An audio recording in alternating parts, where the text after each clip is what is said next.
وزیر خارجہ بلاول بھٹو زرداری نے کہا کہ کالعدم تحریک طالبان پاکستان سے نمٹنے کے لیے حکمت عملی پر نظر ثانی کی ضرورت ہے۔ بلاول بھٹو نے کہا کہ ملک کی سلامتی اور دہشت گردی کے حوالے سے فیصلوں پر نظر ثانی کرنے کی ضرورت ہے۔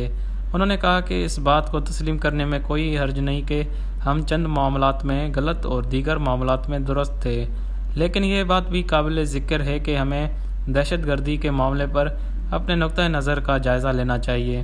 خیبر پختونخوا اور جنوبی وزیرستان کے شہریوں نے ہمیشہ دہشت گردی کا مقابلہ کیا ہے اور امن کی حمایت کی ہے۔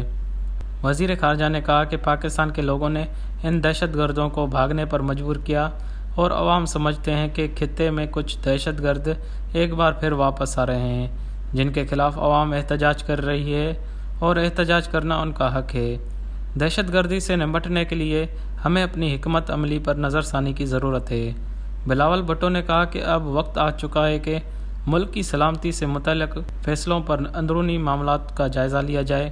یہ حکومت کی ذمہ داری ہے کہ وہ ملک میں امن، قانون کی حکمرانی اور ریاست کے ریٹ کو یقینی بنائے۔ ہم ملک میں دہشت گردی کی واپسی کے متحمل نہیں ہو سکتے۔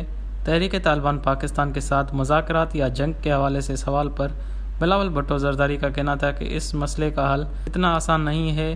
اس معاملے پر میرا نقطہ نظر پچھلے حکومتوں کے فیصلوں سے مختلف ہے۔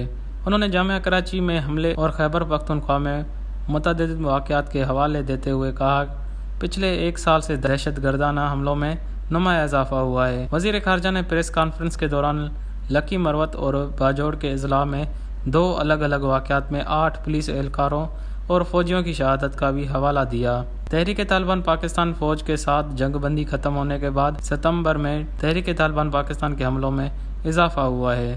زیادہ تر حملے خیبر پختونخوا کے اضلاع ڈیرہ اسماعیل خان، ٹانک، جنوبی وزیرستان اور شمالی وزیرستان میں ہوئے ہیں۔ وش نیوز، کراچی۔